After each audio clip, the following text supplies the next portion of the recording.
And one of those places that may gain from the situation in China is India, as we've talked about many times on the show. India's latest set of incentives, which they've increased the incentives to entice businesses to move away from China to instead do some level of manufacturing or at least assembly in India. Now, up until this point, all the stories we've covered, a lot of it had to do with the product that was destined to stay in India anyways. India would love, and the leadership there would love it to expand beyond that and into actual export from that country. So they can avoid tariffs. No, just so that you can increase volume, hire more people, increase the investment in the country. The domestic market is huge in India, but of course the global market is still bigger. So if India can become an exporter, that's money coming into the country. You see how that goes. Anyways, let's see what it is here. He announced, the Prime Minister announced incentives for electronics manufacturers eligible for a payment of 4 to 6% of their incremental sales over the next 5 years. It's a lot of money. 4 to 6% of your sales over the next 5 years.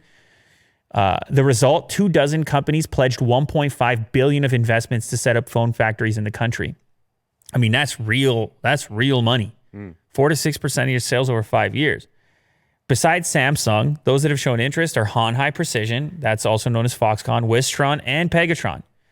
And India is also extending similar incentives to pharmaceutical businesses and will go into more sectors as well in the future, but they are making a push, putting a rush on the push for tech because there's a lot of choices right now. And as I mentioned before, you have this, every time something terrible or something tough happens, you have opportunity. Just like I said with the trees and whatnot. Remember the trees? It was a while ago.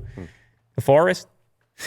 Sequoias. You have opportunity that comes out of situations like the current one that the world is in. Who gets to own the opportunity is whoever is the most motivated, whoever can create these incentives, who can move the fastest. And up until this point, it's actually has been places like Cambodia, Myanmar, Bangladesh, Vietnam, Thailand. Right? It's been those places. India wants to be on that list. They want to say, don't go to any of those places. Come here instead. Invest here. We create jobs. I mean, you know the whole story. And they've got data on this. So the government expects the program for electronics alone could lead to $153 billion worth of manufactured goods over the next 5 years and about 1 million jobs directly and indirectly.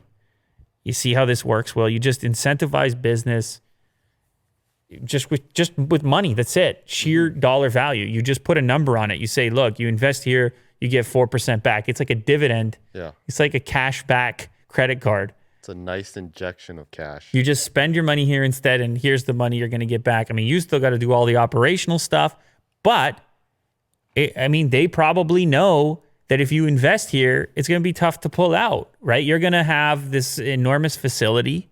You're going to put this great facility in there. You're going to be kind of somewhat locked down. And presumably if things go well, you're going to be there for a period of time. Yes. Afterwards, and it's going to continue to generate revenue.